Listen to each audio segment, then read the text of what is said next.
Afternoon, everyone.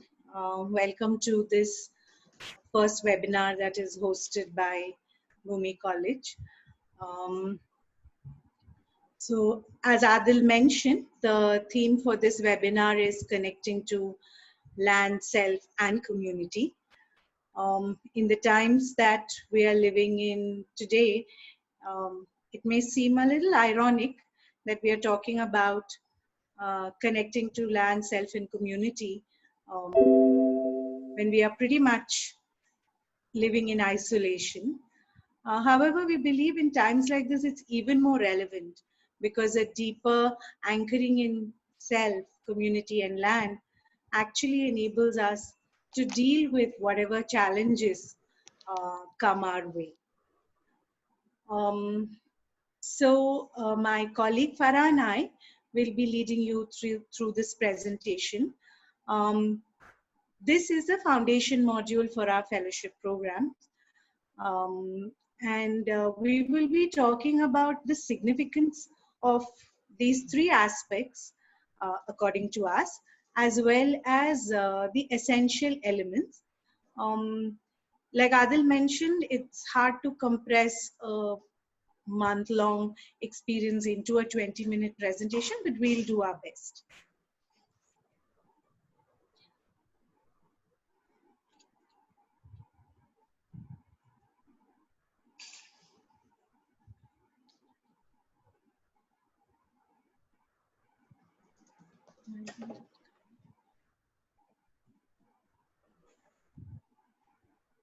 So So we'll begin with this quote, a very powerful quote by Gary Sidner. Find your place on the planet, dig in, and take responsibility from there.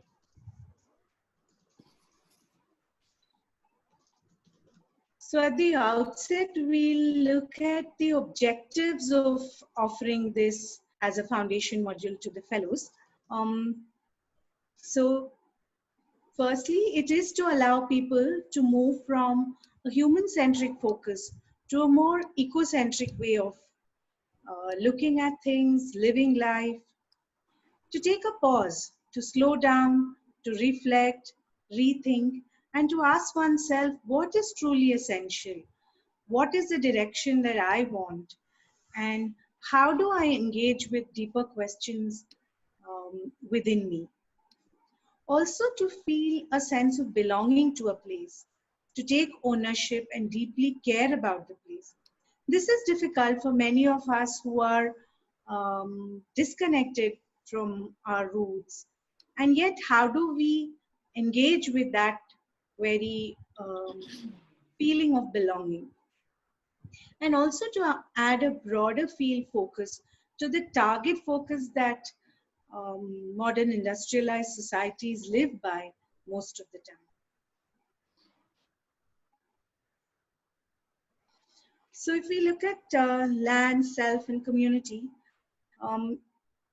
in the times that we live in, with focus on efficiency, success orientation, the development paradigm, the dominant development paradigm, it kind of splits these entities and makes it into discrete, distinct cells. However, in reality, each is embedded in the other. Each is embedded in the other.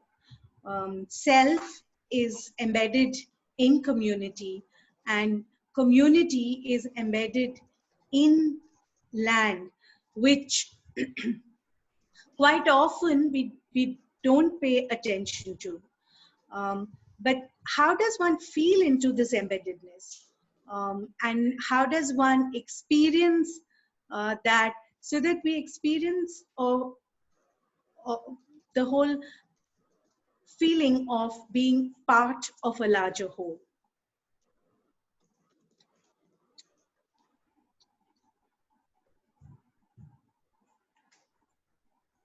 Are you able to hear me? Yes, Rama. So we'll look at the significance of connecting to self, land, and community separately. We'll begin with why is it important or essential to connect to the self.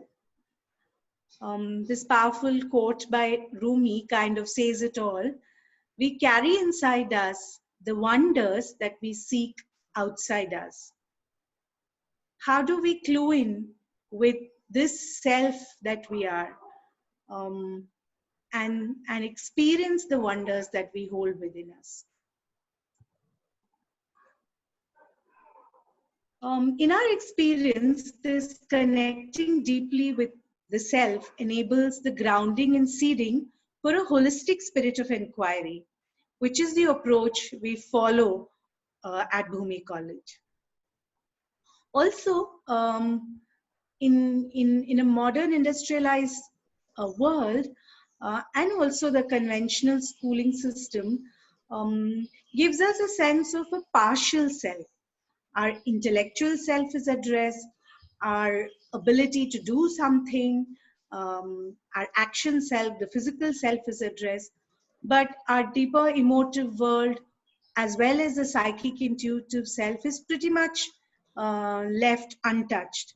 But touching all these aspects of the self is when we tune in and get in touch with the sense of who we are, the whole being that we are.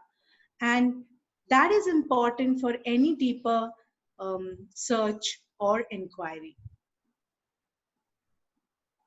We move on to what is the significance of connecting to community. We have a lovely quote by Erickson: life doesn't make any sense without interdependence. We need each other. And the sooner we learn that, the better for all of us.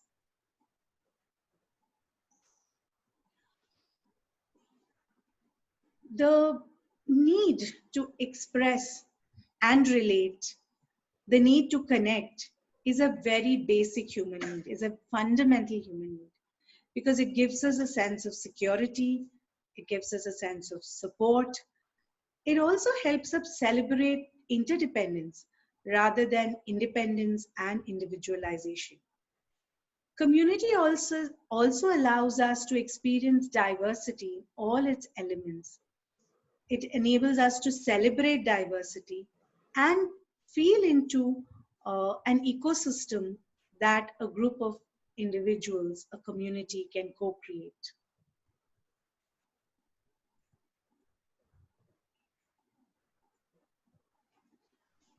And what is the significance of connecting to land?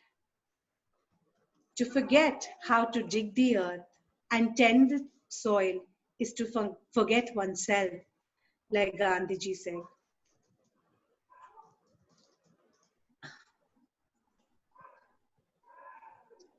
What has been the bane of the times, the modern times that we live in, is that we look at earth, we look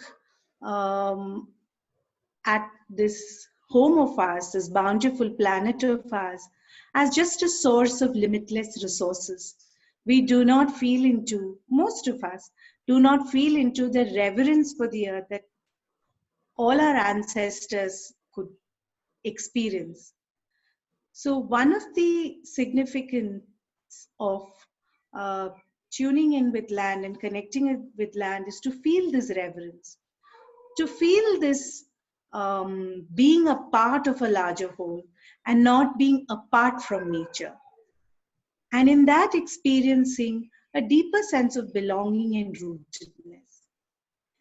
I think it was Satish Kumar who said that, in modern times, we live in apartments, apart from each other, apart from nature, disconnected and alienated.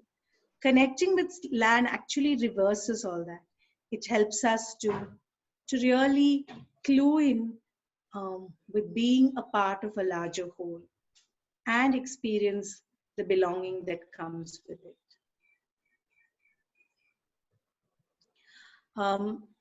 The next part of the presentation will be led by Farah, my colleague. So good afternoon, friends. So I'll be taking you through some of the essential elements that that are part of this module at Bhumi College. But before that, I would like to make one point that for the presentation's sake, we are talking about self, land, and community separately. But like Rama mentioned, one is embedded in the other. So in reality, when we run the course, there is an overlap, and so we don't have these three in different silos, but one merges into the other.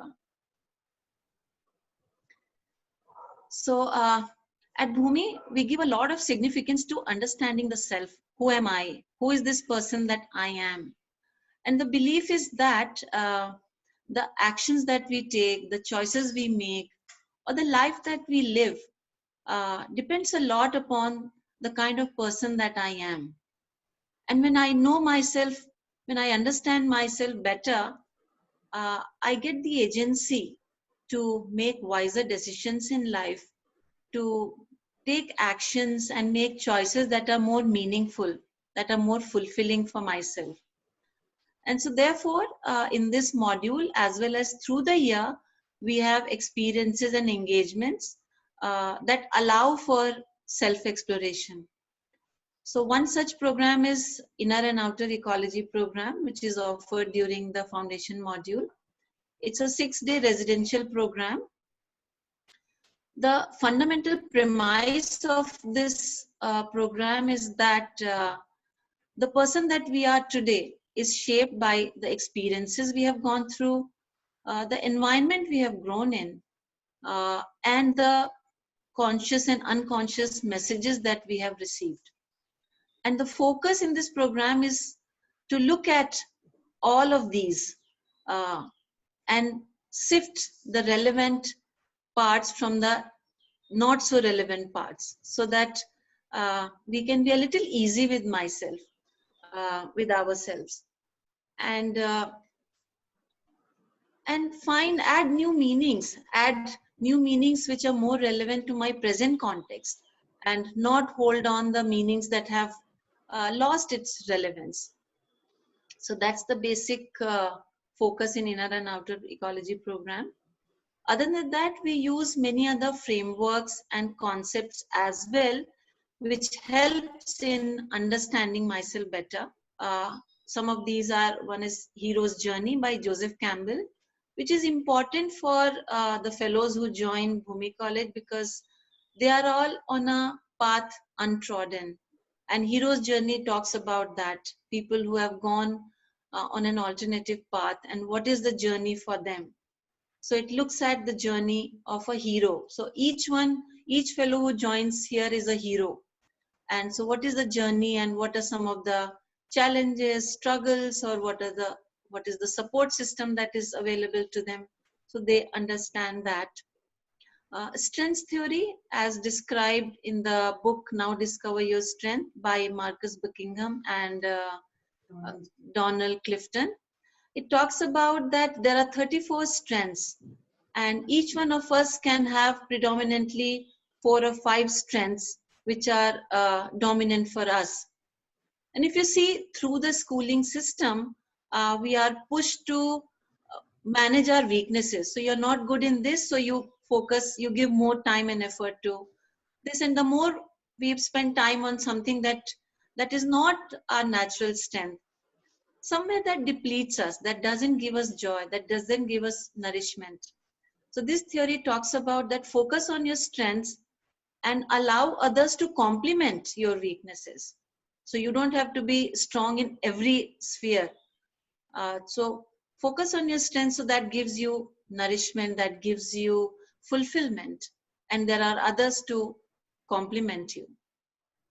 Systems thinking and habits of a systems thinker also allows us to look at things from micro and macro perspectives, looking at things as a whole and not in parts.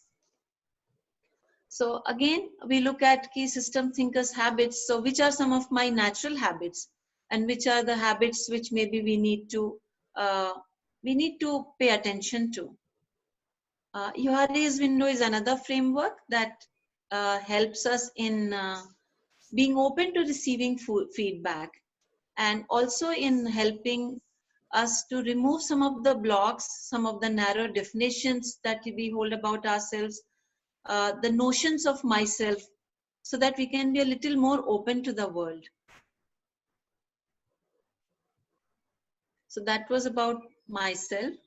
Another important part is the community building processes that we focus on at Bhumi. So some of these that are listed here is the diversity principle, is to accept and own the diversity within me, the person that I am. I'm not the same person that I was yesterday. I'm not the same person with everyone. And I change. I'm a different person with time. So how do I accept that diversity within me and also accept the diversity in the other? And then that allows me to grace myself and the other, and dignify myself and the other. So some of the first principles. So when the group comes together for the fellowship program, so right at the beginning, we give them time and space to design and come up with the first principles for the group.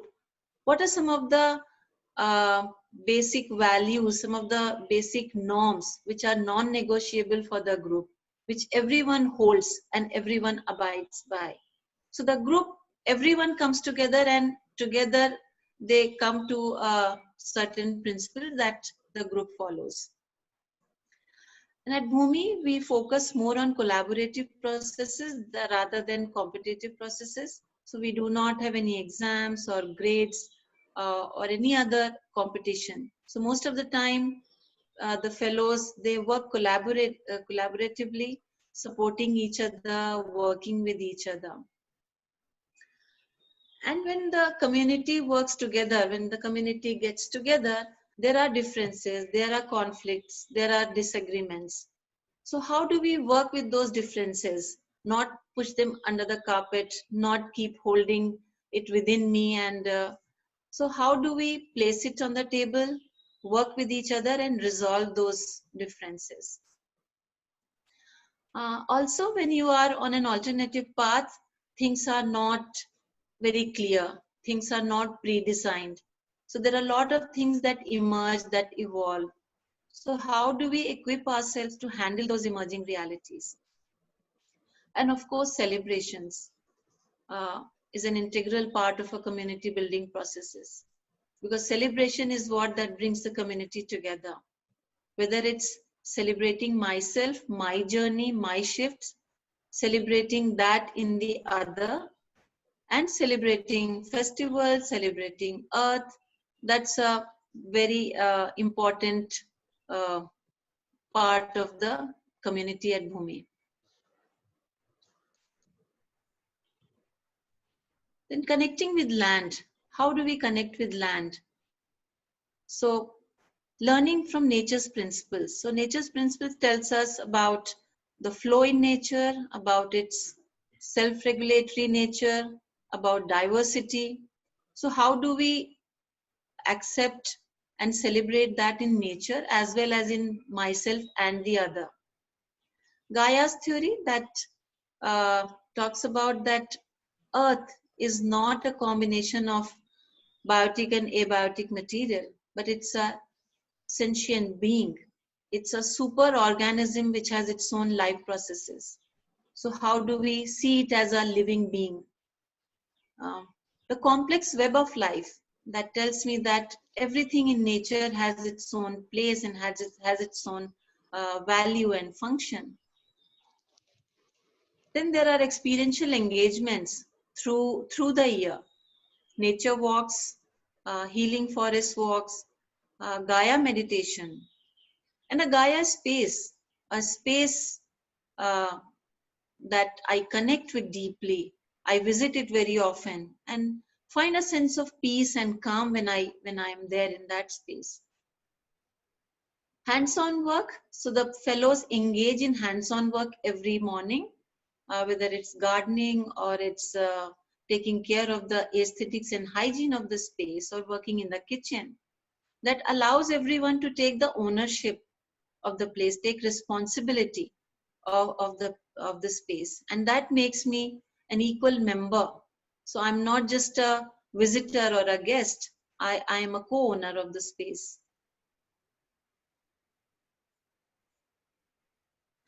So I will end this presentation with a Zen story. So it goes like this. Once into a crowded marketplace came a rider on a galloping horse. One person from the crowd asked the rider, "Where are you rushing to?" Rider replied, "How do I know?" asked the horse. So we seem to be doing this most of the time. We are riding on the horse of the current paradigm, which is making us go higher, faster, stronger, without actually knowing where we are heading to. So can we just take a pause, rein in the horse, get off the horse, and just ask ourselves, where are we heading to? Is that the direction we want to go? Or do we want to go somewhere else? I think that's the question all of us need to ask of ourselves.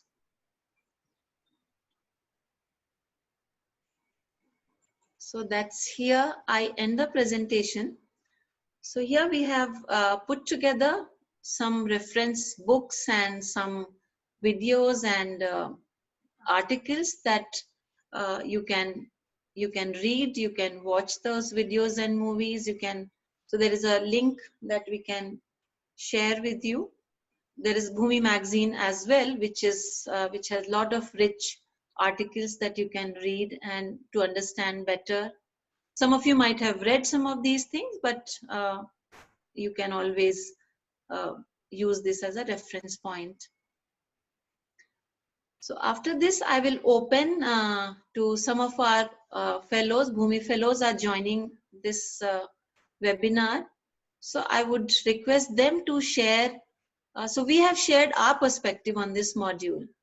So we would request them to share what was their learning, what was their experience of this module, and what did they get out of it. So there is Bindu, Rajni, and Srishti. These three are joining us. So I'll open it to them to join us and share their perspective.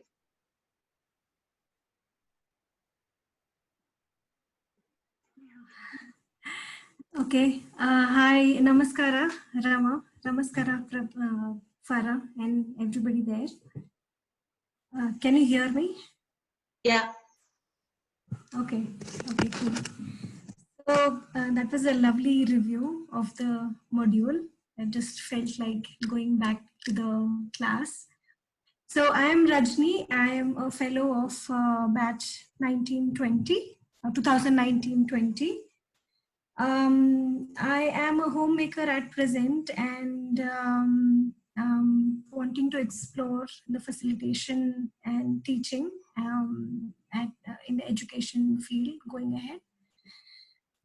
So I just want to share my learnings and my experience of the module that I have had at Bhumi, self, community, and land module. So just to give you a little background why this module is one of my favorite modules is that I'm from a small town and we were always told to study a lot and get good marks and get good job. So there was so much importance given to our intelligence and the awards and accolades, and there was always a heads up engagement at schools. And I don't remember a lot of people asking me how I felt, right? So the emotional engagement with the community around you was not as looked up to as connecting intellectually with in person. How much is your grade? What is your marks? And all that. So it was a message which was not said specifically, but we always understood that if you score well, you will be respected in the society, in your class, at your home. So slowly and steadily, I also gave more importance to my intelligence, and I think that's what is happening around us all the time. And we get into jobs, and we want to have a better job profile, and we want to have better salaries.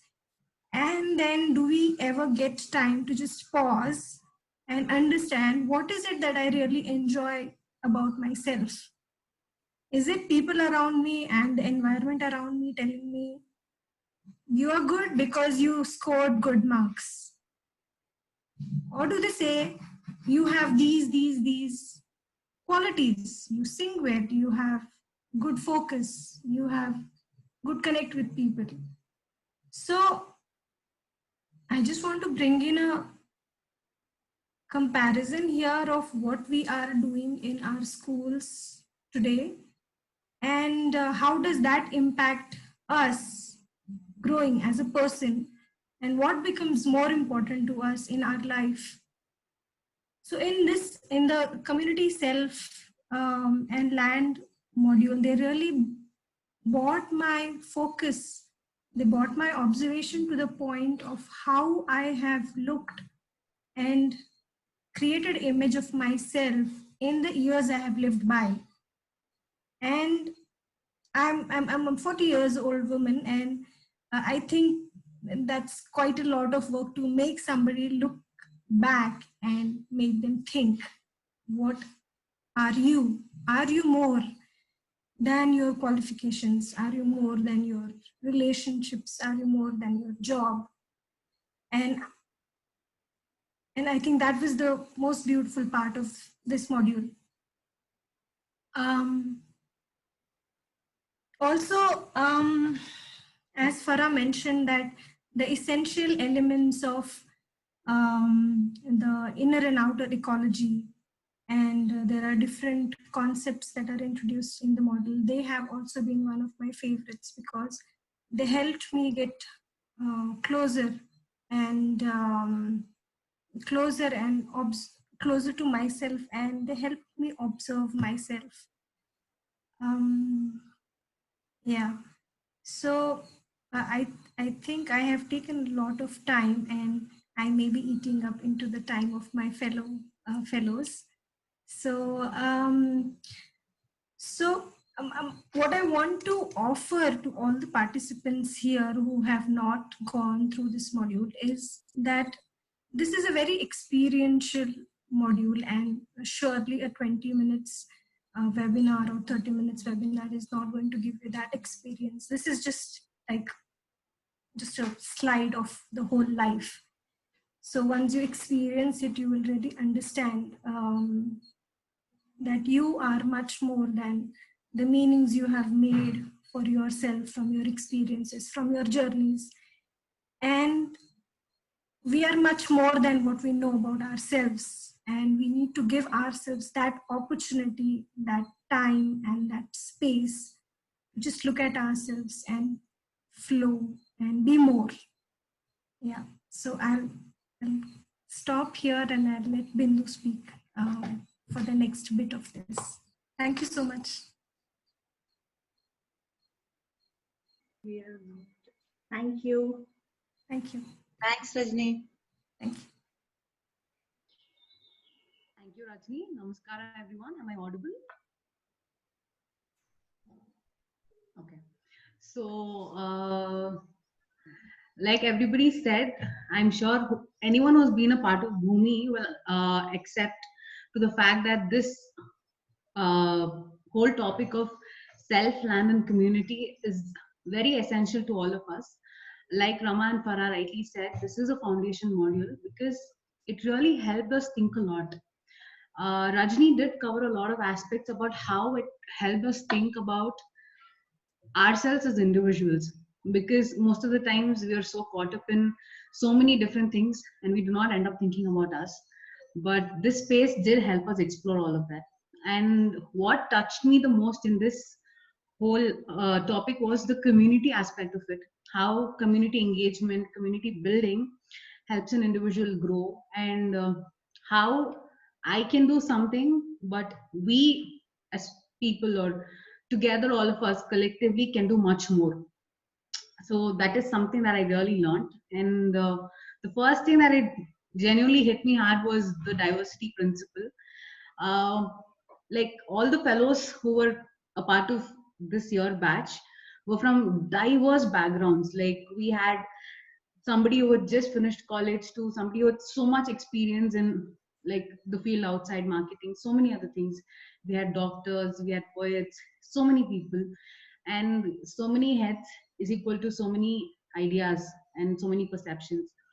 And what I learned the most was how to understand all these ideologies. Like different people have different things to say, and how can I take what I need, and how can I learn and help another person grow along with me. So this is how community building process helped me a lot. And I still remember, so there was this theory known as complexity theory that was given to us, and I still remember the activity that was done. I can never forget it ever.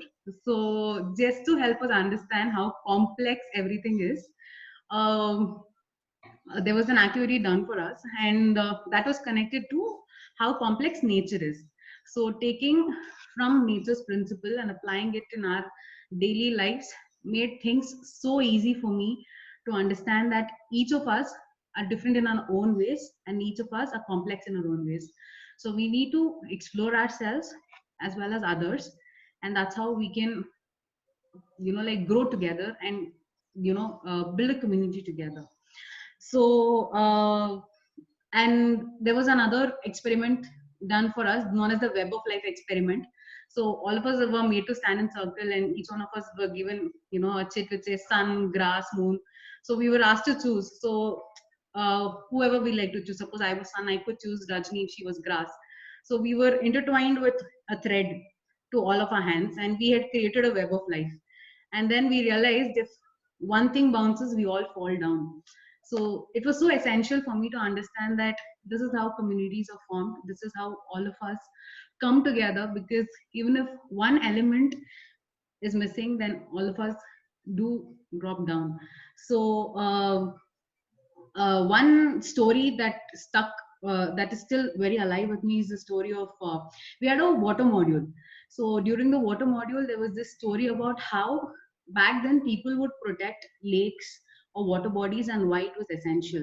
So that is what taught me the importance of community, because back then water was just not water like how we get it today. It was everything, be it for drinking, be it for so many other things. And livelihood was based on water, so everything came hand in hand. So nature and nurture was not two different things, it was all done together. So these are something that I learned being a part of Bhumi. And I was a hostelite in Bhumi, so that helped me understand how community works together better, because we would get up together, do our hands-on work, eat together, sit and discuss so many things together, and do the gardening in the evening. And it was not only limited to that. Like Farah rightly said, there was a collaborative process, like there was learning from different aspects, and celebration was all along. Like if you're a part of Bhumi, you will know what celebration means, because every day we'll have something, and we genuinely have something to learn and celebrate about. And we celebrated life as a whole, we celebrated growing up as a whole, and we created our first principles. That was the first thing that we did. They never told us this is what you have to follow. They're like, you are going to put up your own rules, because you're going to build a community for yourself. So we created a first principle for ourselves, and all of us had to abide to our own rules, because it was from us, to us, for us. So it was really fun, like being a part of the community, growing together. And being a part of community, one thing I learned is how important it is to create a safe space. And for me, Bhumi is always going to be this beautiful safe space that I can always count on, because like Rajni rightly said, it is not always about intellectual growth or something else. It is also about how emotionally invested we are, and where we can invest this emotions in the right place in the right time. And there is this one quote by Adolf Leopard. I would just like to say that we abuse land because we regard it as a commodity belonging to us. When we see land as a community to which we belong, we may begin to use it with love and respect. This is what I've learned from Bhumi, because there's everything that is there right in the land. It's just that if we know how to be connected, be true to the land, be true to what is around us. We don't have to be extraordinary, we just have to be ourselves. People are very accepting the way we are. So it is connecting to people, it is connecting to the land. That's how a community is formed. Probably as an individual, I'm just a drop, but collectively we are an ocean and we can do miracles. And I thank Bhumi for giving me this opportunity. And thank you, Rajni, for, like talking about the self aspect. I'm glad I could be a part of this, because community building has been my goal before, and Bhumi has given me a better understanding of what community actually means. So thank you, and I would like Shrishti to take over. Thank you everyone. Thanks, Bindu. Thank you. Thank you, Bindu. Hi, can you guys hear me? Yeah. Okay, so my name is Srishti. I did the Sustainable Living Program at Bhumi for the past 10 months. And one of my biggest learnings from Bhumi has been that there's a lot of value in going inwards.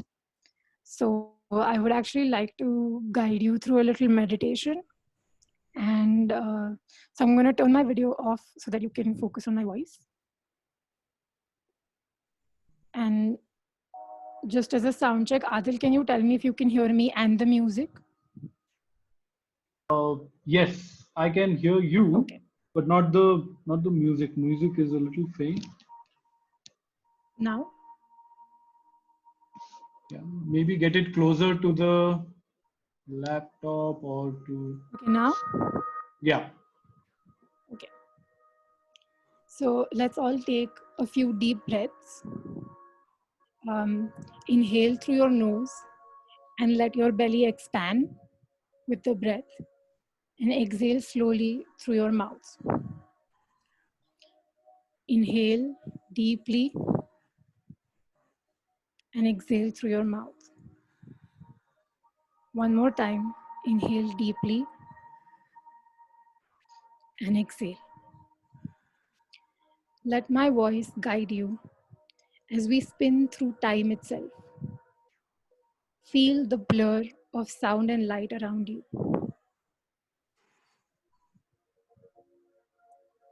Let yourself be pulled instinctively by where we are headed. As we land in this place, feel your bare feet on the forest floor. Feel the warm and soft mud as you walk in the forest. Look at the green light filtering through the tall trees around you. Look at yourself and observe in surprise as you realize you're wearing clothes made only of leaves and barks. Notice that this does not feel unnatural. As you walk on the forest floor, in the distance, you notice a clearing. There are some people here, dressed just like you are, trying to start a fire in the center of the clearing. As you walk towards them, pulled almost by this irresistible force, you see the fire coming to life. And as you look at the fire, you feel a spark of memory ignite within you. You know that this forest is your first ever home, and these people, your first ever community. You run to them now, eager to meet them. They embrace you, welcome you back. through thousands of years. They feed you fruits. They say these are gifts from the forest. Let's celebrate, they say. And what better way to celebrate than to give thanks? And so you stand in a circle around the fire with them, your feet on the ground and your right hand to your heart. Breathe. Feel your roots deepen. Feel your very being connect with Gaia, connect with the earth under your feet. Feel the love of the people around you, reaching you like waves of green light straight from their heart to yours. Now go within and connect to that part of yourself that had never really forgotten that this feeling exists. The part of yourself that has always known that this is what home should feel like. The part where all the nagging doubts of something being wrong with the modern world come from. The part that knows that there is a more beautiful world possible for humanity and a better life possible for you. Let that part of you grow bigger and bigger and bigger till it becomes you.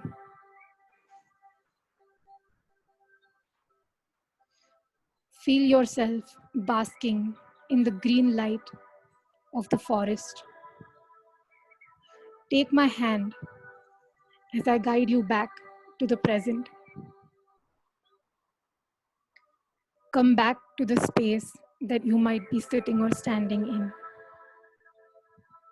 Keep your eyes closed and connect again with that part of you that now vibrates with the voice of your tribe. Feel your roots still deep within earth, still nourished by her.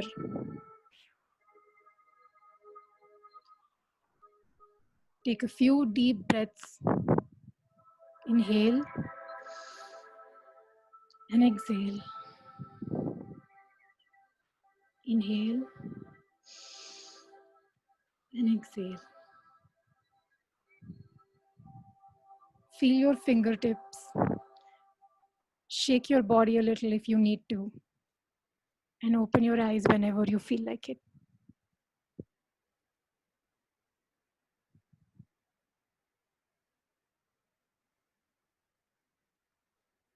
I'm just going to give everyone a little bit of time to come back.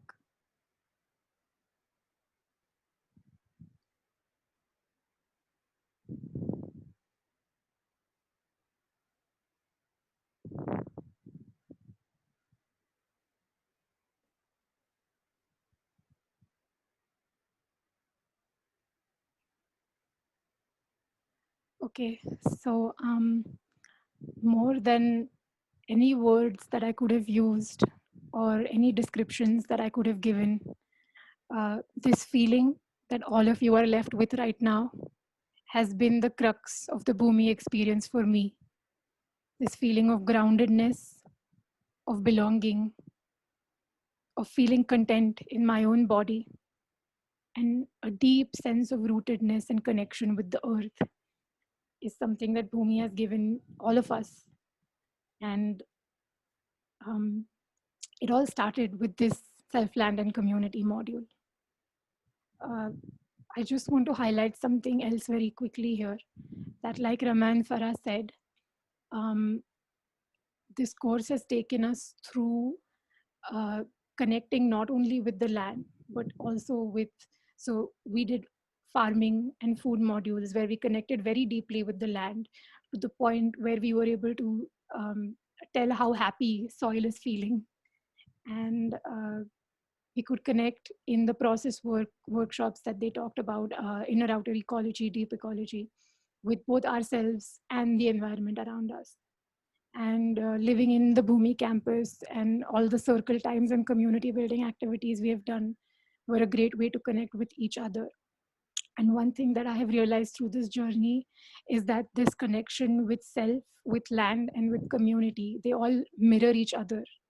So we have all come out of this experience uh, either, you know, with all three or without any. There is no midway deal there. That you there is It's almost like a compulsion. The more you start connecting with yourself, the more you feel called by the land, the more you feel called by wanting to find your tribe.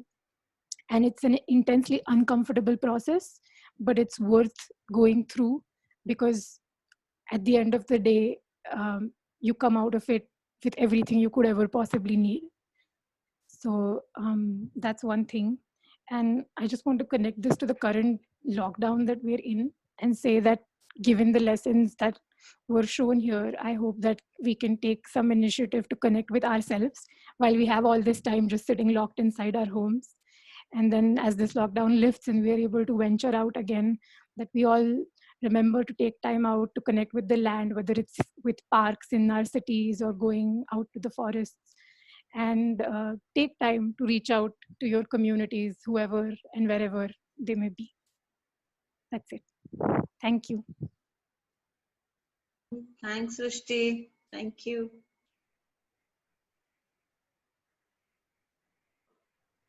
So thank you, Srishti, Rajni, and Bindu for sharing your experience.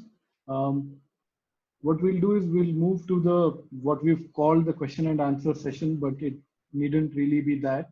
It can be a sort of co-sensing of what you might be going through. If you would like to share something that you are feeling right now, we're open to that. Or if you would like details on something that was presented in the PPT, but you felt like you kind of need a deep dive into it, even that would be okay. You can either ask your question on chat or just unmute yourself, ask the question or share, and then mute yourself. So open to everyone in the room.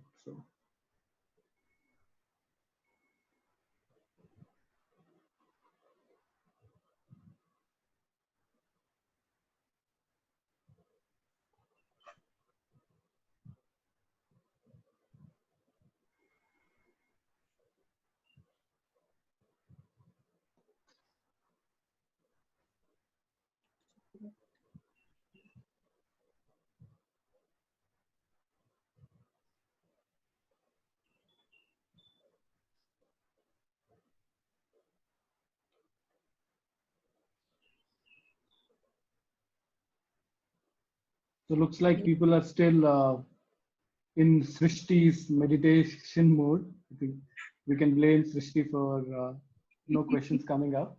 But yeah, I think no, I'm just kidding. What we can do is maybe Rama and Farah, you guys can maybe do a little deep dive into in the presentation. Okay? I think we have a question coming up. So is this webinar for the Sustainability Fellowship? Not necessarily, right? But I'll let Rama and Farah answer that question quickly.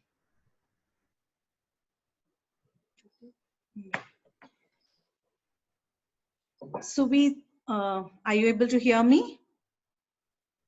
So, so this is the foundation module that we offer at the fellowship program.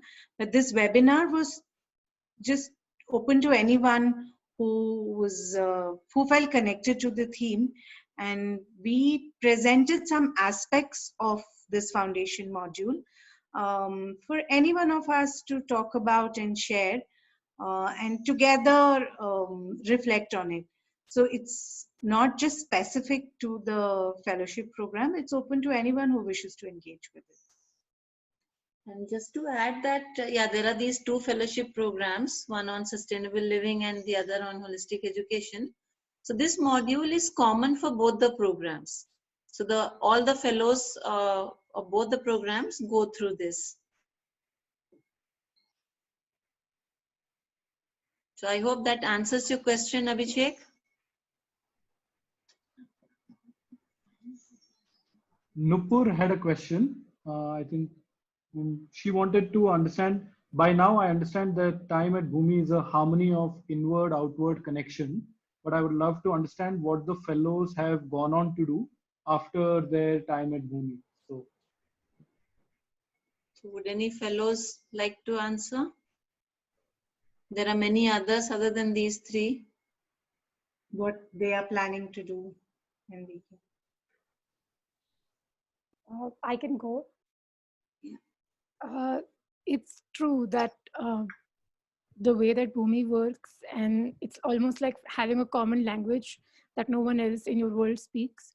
So it is hard to transition out of this space. It's also been a very weird time to transition out of it in, because it's not like any of us have been able to step out into the world immediately right now. But from whatever little experience I've had in the last month or so, what I can say is, if you treat Bhumi like a lab space where we were introduced to all of these concepts, and it's almost like a trailer to just how amazing the movie can be, let's say. And once you come out of it, it's your job to integrate all of that into your life and start bringing it into the real world. And all the tools that you need are given to you, and Bhumi is also always available if you need help, if you need guidance, counseling, any of that. So as hard as the transition can be, it's worth it to go through it, and you're always equipped with everything you need through the course and even after it. I hope that answers your question. This is Anando. I also maybe would add a thing or two. I'm also a current fellow. I just passed out of the sustainable living. I think Bindu talked about the diversity. So the fact is that every batch, the background is so diverse. Therefore, when they come out, and things that they do or we do are also as diverse as the batch itself. So I had asked this question before joining in, and there are fellows who have gone on to do organic farming, set up their own farms. There are fellows who have gone on to work on direct, farmer to consumer relationship, those kind of platforms. There are people who go and start their own restaurants or their own enterprise, in the field of sustainable living and organic.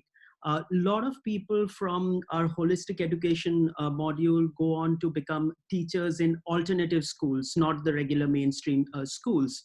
And there are a few startups and few small enterprises which have also come in. So there is a huge sort of range of things that happens. Also, there are people who go on and work with different NGOs. That's always an option. For me, personally speaking, I come from a corporate marketing, that kind of a background. But there has been a complete shift in my perspective, thanks to the Bhumi experience. And now, after passing out, I have decided to work on raising and creating awareness on the climate change and the linkage of that climate change with our current economic growth-oriented system. So, I'm going to work on that and raise awareness about the perils of consumerism. So, many people have taken paths which are totally non-linear, and it's sort of you figure out your own way, but you also have the option to go to the more standardized way of making an impact, which is working with an NGO or being a serial or being a social entrepreneur. So hope that throws some light.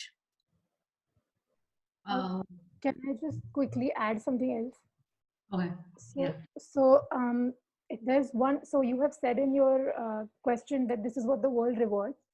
So there's one side of the whole work is what the world rewards, but there's also another side, how you feel while you're doing that work. And I think one of the most important things pre and post Bhumi for me has been that I was a very specialized, I was working in wildlife conservation. I had a very specific human wildlife contact, and that work was rewarding in its own way. And it's what the world also admired and respected in me, I guess. But it didn't give me even 1/10 of the feeling of fulfillment and wholesomeness that I feel doing the work that I do today, even if it's scattered across different disciplines and not as maybe as tangible as specialized work is. So there's also kind of, yes, there are certain things that the world rewards, but once you find your own brand of work that makes you feel fulfilled, that matters less, and your own happiness matters more. Yeah, and also to add to that, one of the things we look at, Bhumi, is called the shift. There are many people who have come with certain ideas of this is what I want to do after Bhumi. Like some wanted to plant trees, some wanted to do something else, and then there's been a almost 360-degree shift of what they are doing now or what they're planning to do. So be prepared to be surprised because of new perspectives opening up. Yeah, I would just like to add on to what both Shrishti and Anindya told. I still remember, like, on the first, like, during the interview, they were like, our intent, like, why are you joining Bhumi? I still clearly remember saying, because I had so many issues with educational institutions, how they go around. I was a part of holistic education. So my experience, the first thing I learned in Bhumi was how to unlearn everything that I had learned for the 23 years of my life. So that was very challenging and fun, because we are so bound to systems, we're so bound to associations we have created over the years, and it is so difficult to break these patterns. So if I have to be an educator or a teacher, the first thing I have to know is that there are so many different things to learn, and that's when multiple theory of intelligence and so many other things came into light to us through the course. And then we understood what emergent curriculum is, experiential learning, and so many other things. So applying all this in our lives in different levels was the first thing I learned from Bhumi. And like by the end of the course, either we would have created something for ourselves, or we would have found something that we can connect to and work with. So yeah, that experience is important. So I'd like to, I'm thankful for that experience we have. And okay. Sapna's question. All right. So there are a couple of questions we see. Yeah, Pramod has a question. Yeah, but before that, there's a question by Sapna as well about part-time or weekend. So Farah will take that, then I'll respond to Pramod's question. Sure. Yeah, so Sapna, can you hear me? Okay. Am I audible, Adil? Okay. So yeah, I'm responding to Sapna's question. If there is anything available for educators part-time on weekends. So we do not have weekend, anything on weekends, but what we have, like, so the course is divided into shorter modules. So there is one module which is about 6 weeks long, called Processes and Practices in Alternative Education. So that is open to outsiders as well. So if you can commit 6 weeks of your time, you can join that course. That will give you kind of an experiential learning, and also knowing what are some of the practices and what are some of the processes that can be applied in an alternative education system. I'll take Pramod's question about simple things that one can do to connect with self, land, and community. These are things one will have to figure out for oneself. One can't give prescriptions, but there are some things one can try and do and see what works. So like Farah was talking about in the presentation, if you can find some time and find a space that you connect to, it could be in your home, it could be in a garden nearby or a park, where you can just be and connect to the land around you, making your own Gaia space and making it a routine to go and visit there as much and as often as you can. To do a meditation practice also helps you anchor in yourself.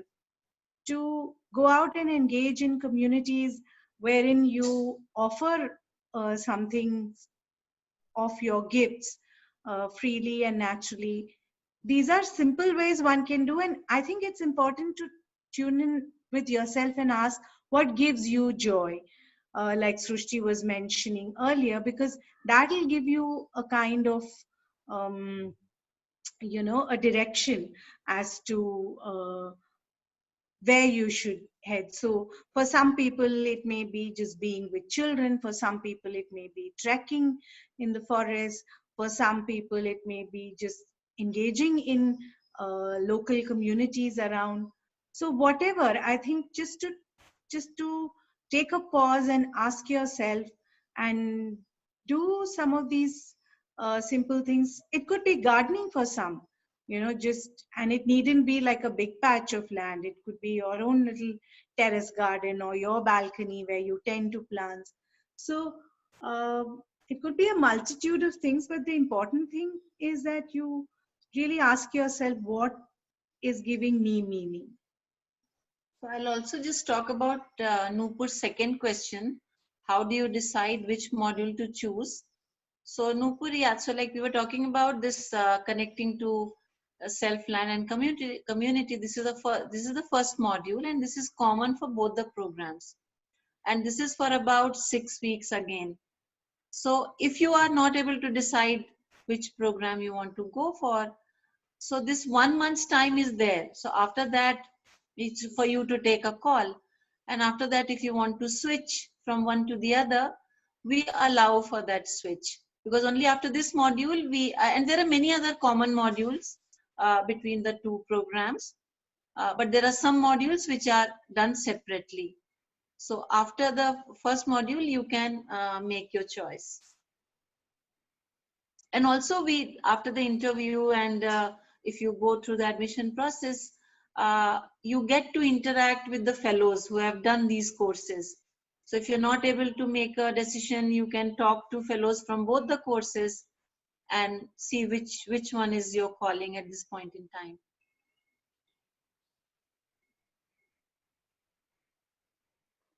Abhishek has a question.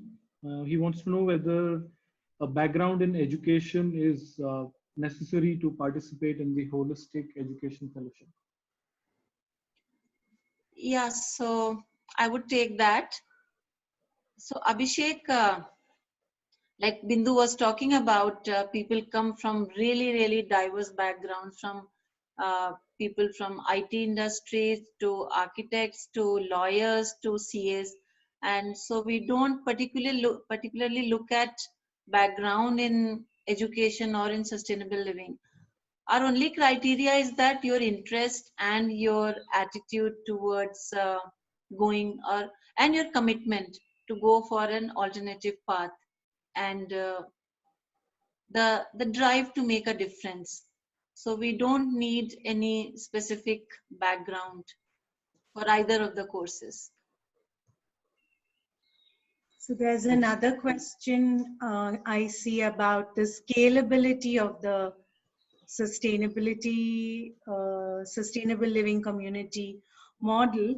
So what I'd like to say, this whole notion of scalability also comes from this paradigm of what Farah was talking about in the presentation of bigger, stronger, those measures.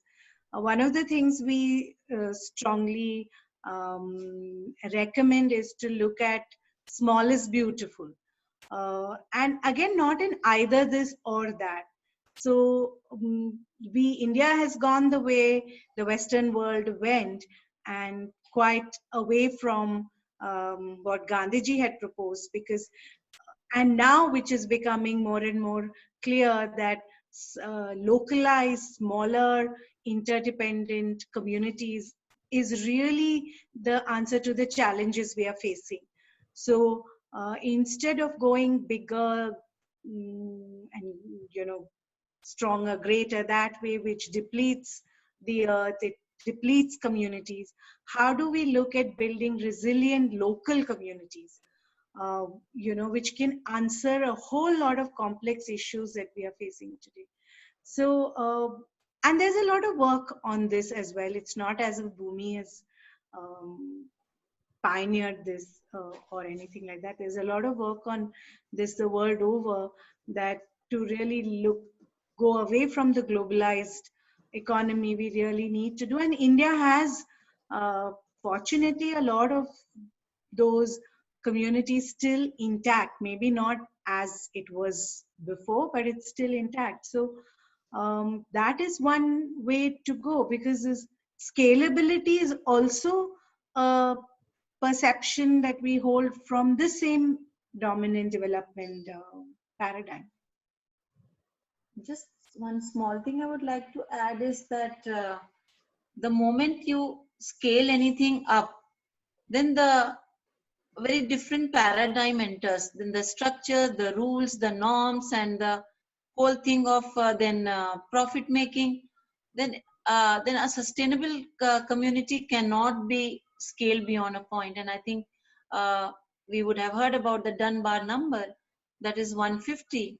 Beyond 150, it's very difficult to relate to each one separately and individually. And once you're not able to do that, the sense of community is lost. There's no point in calling it a community. So that's one thing I wanted to add. Anyone else? Adil, Anindo, anybody else wants to add to this? I mean, any of the fellows?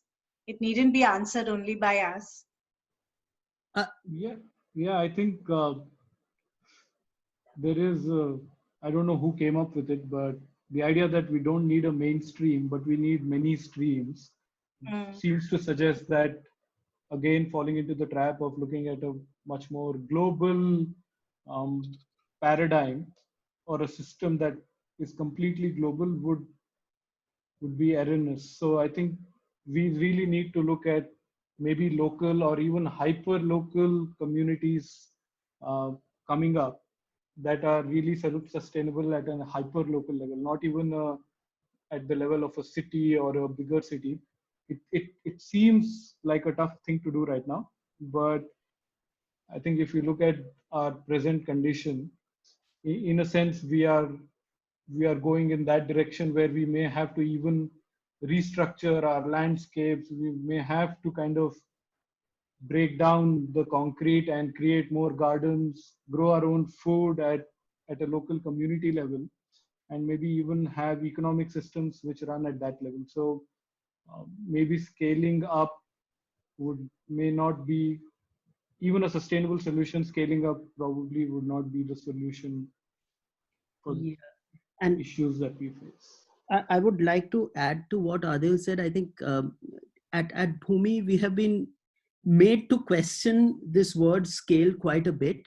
And not to say that scaling is not good, but the meaning that we associate with scale is typically one institution or corporation or initiative becoming bigger and bigger in terms of numbers and revenues and so on. But there is also impact scaling, right? So what you are doing can be scaled in thousands of small local ways throughout the world, wherein the impact is scaling or the idea is scaling, but the organization did not be that scalable where you lose the human touch. There are organizations like Local Futures who are working at creating multiple enterprises, multiple small organizations that can take charge of things locally. So basically looking at multiple localized movement which are together creating an impact scale is what we talk about, the good part of scaling up. There are books and lectures by Paul Hawken called Blessed Unrest, which talks about a revolution where there are 130,000 different enterprises all working towards creating a better world. So that's also scale according to us and me. So, let's allow the time to question scale and allow the space to question this, paradigm of scale as we have been taught, and many other answers would be revealed, is what I would say.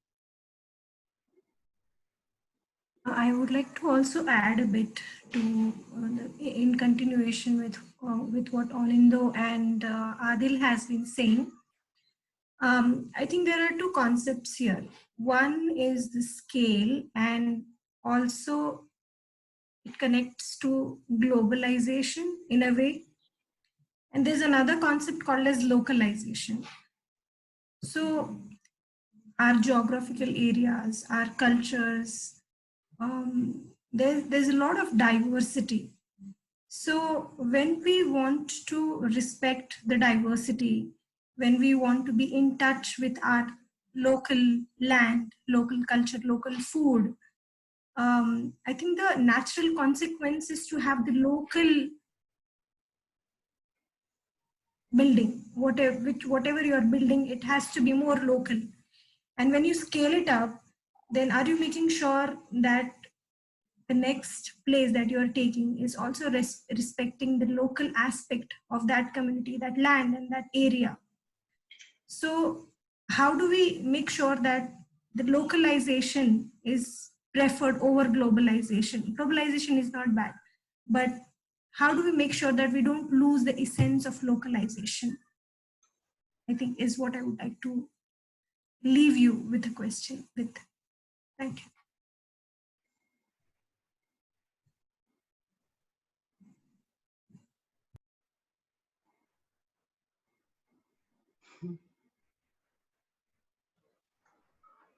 Francis has another question, I think. Thanks everyone. There will be localized communities, but how will be the collaboration between these communities in time of disasters? For example, the current situation. So this is my top of the head response. I think the current situation itself, many are seeing is a fallout of the globalized world. If we were not traveling so much, probably, we would not be in the situation that we are facing today. So that's one aspect. So this crisis is also a kind of consequence of the globalized world and the traveling up and down. And I hear some island countries, and I hear even Greece managed to contain because they just kind of stopped or checked air travel. I don't know if I've got the information right. This is what, because I'm not following too much of the news. That's one perspective. The other is actually, if you have resilient local communities, you find that they are able to support each other better in terms of any kind of crisis. And what we have seen around, I don't know if one can take that as an example, a lot of groups have come together, linking up with farmers, linking up with others to ensure that basic essentials are taken care of. Groups have come together to support feed migrant population in and around where they're staying. So like this, I think Srushti talked about it in her meditation, that there's a part of us which knows how to connect to communities. It's there within us. It's just that this alienated, disconnected lifestyle has kind of made us disconnected with that part within us. But really, if an opportunity comes, one does clue in with that, and it becomes possible. So resilient local communities actually are better support systems, in my opinion. I don't know if anybody else wants to respond. I'll quickly respond to this. I think I just want to address this whole notion of disaster management. Disaster management is a very modern, urban, globalized concept. And when you live in localized communities, a lot of eminent natural farmers have said that tomorrow, if there's a big earthquake or there's some natural disaster, you are the ones with the people who live in urban centers with supply chain managements governing their worlds are the ones who are going to not know what to do, which is what we are seeing. The pandemic has hit cities in a very particular way. We don't know whether the grocery store is going to have the stock we need tomorrow or not. Whereas local communities, what do you need to live a life during a crisis time? What do you need to carry you through? You need food, which you are growing yourself, and you need mental well-being, which your community is there around to provide and take care of for you. So this whole concept in a localized world where you are connected to land, disasters are just another part of life. They come, they go, they might take something with them, or they might leave something behind. But your life goes on because everything you need right there within, let's say, a 50-mile radius. globalized urban-centric living, just end our way of life completely, and therefore the need to manage them even arises. So I don't think disaster management as a concept itself even applies to local communities to begin with. That's just... Yeah, I agree, Srishti, because that whole disaster management thing is again a centralized, top-down approach. Whereas in a decentralized, localized community, the community takes care of itself.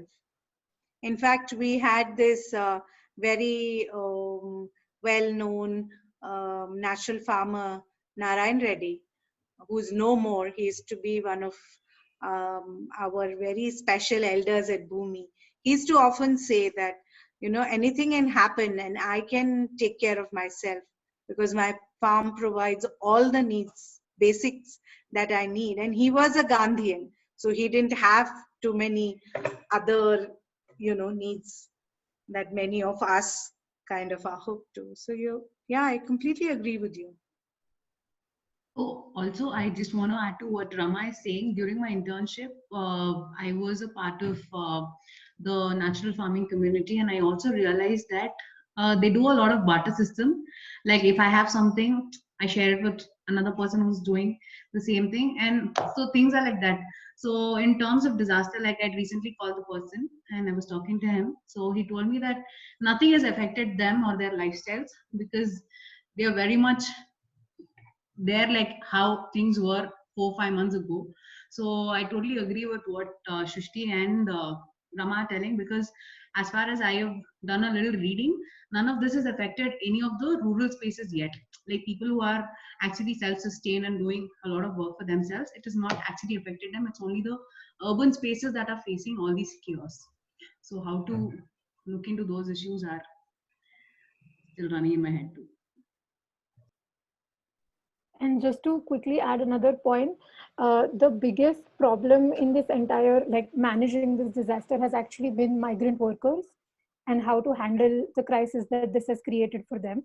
So localized living would mean that there are no people migrating from their local spaces to go and work in cities to begin with. So even in that, you can see just how much of this disaster can be avoided if we don't have that level of migration. Absolutely. Hi, this is Suruchi. I would like to add to what Shrishti has said. I'm also a fellow from Sustainable Living, and I come from a farming community. And when I called back and asked them how they were doing, they're all mango growers. And they have a migrant population from Nepal who works at the farm.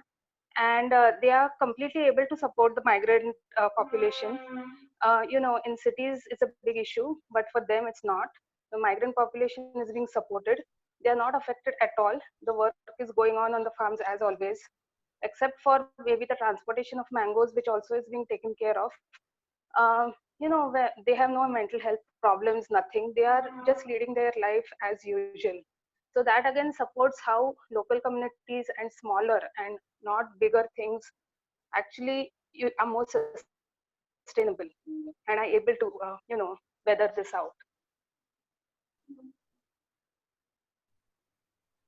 So, Adil, how are we on time?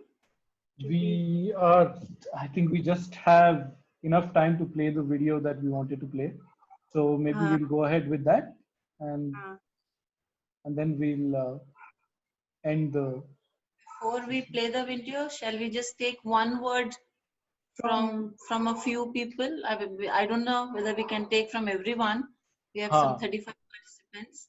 Right. Just a few. Yeah, I mean, people can also use the chat box to just share one word, feeling, emotion, or whatever they're going through right now after attending the webinar, or whatever they're going through. If they can just maybe share one word on chat, I think it would be easier. Yeah. Yes. Okay, fine. So we'll just play the video.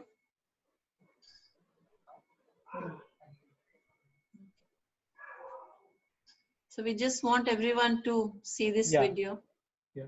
I think some of them are just sharing their one word feeling. Yeah. Maybe. once it's done, maybe we'll do this.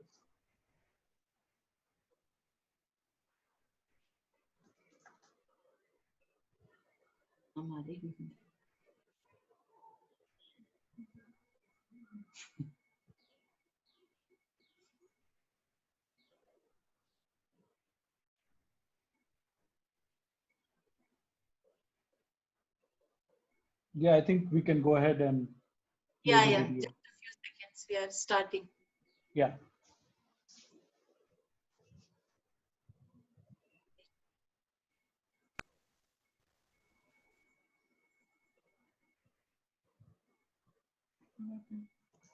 Initially, we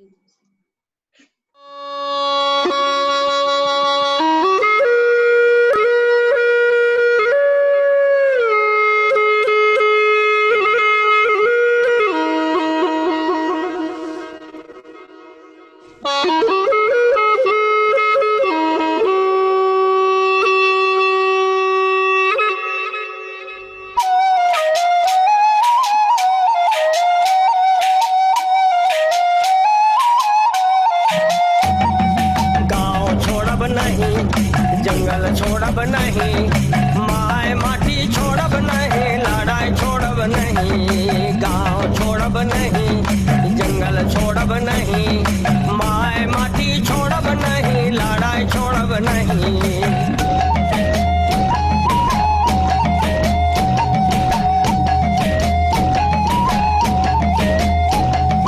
बांध बनाए, गांव डुबोए, कारखाना बनाए, जंगल काटे, खादान कोड़े, century बनाए। बांध बनाए, गांव डुबोए, कारखाना बनाए, जंगल काटे, खादान कोड़े, सेंचुरी बनाए। जल जंगल जमीन छोड़ी, हमीन कहाँ कहाँ जाए, विकास के भगवान बता हम कैसे जान बचाए, भाई हम कैसे जान बचाए।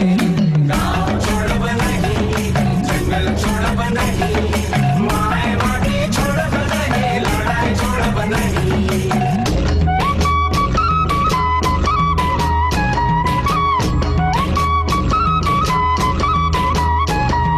यमुना सूखी, नर्मदा सूखी, सूखी सुवर्ण रेखा, गंगा बनी गंदी नाली, कृष्णा काली रेखा।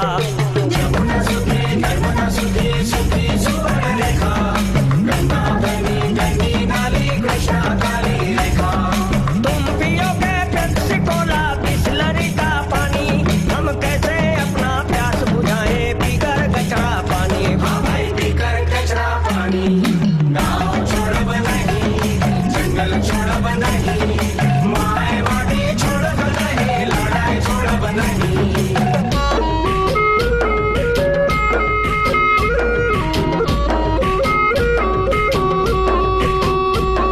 मूर्खे थे क्या मूर्ख जोए, जंगल को बचाए, धरती रखी हरी भरी, नदी मधु बहाए। मूर्खे थे क्या मूर्ख जोए, जंगल को बचाए, धरती रखी हरी भरी, नदी मधु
All right, that was a wonderful way to end this webinar. I think thank you everyone for joining us. For people who are not here as well right now, but joined us whenever they could. We will update you on upcoming webinars as well. If you found this on Facebook, you can just follow our Facebook page. But if you are anti-social network, you can probably just drop your mail ID here and we'll send you a mail. And if you want to know more about Bhumi, like I've shared the Bhumi College website, you can also write to us at bhumicollege@gmail.com if you would like to just talk to us, figure out what opportunities we have in terms of volunteering, internships, maybe work, collaboration, anything is possible. So please do write to us. And yeah, thank you, Rama Farah. The Thank you. internet held up, the light Yeah. kind of held up, not so great, but yeah. And It has thank you. been, yeah. Thank you, Srushti, Rajni, Bindu, and all the others who took time out and to join us. Yeah. And interesting conversations. Thank you. Thank you everyone for joining us. And Yes. I really like some of Thank the you very comments. much. Thank you. Thank you. Thank you. All right. See you at the next webinar, whenever that is. Thank See you. Bye. Thank you, Bye. guys. Bye. Bye. Have a good day. See you.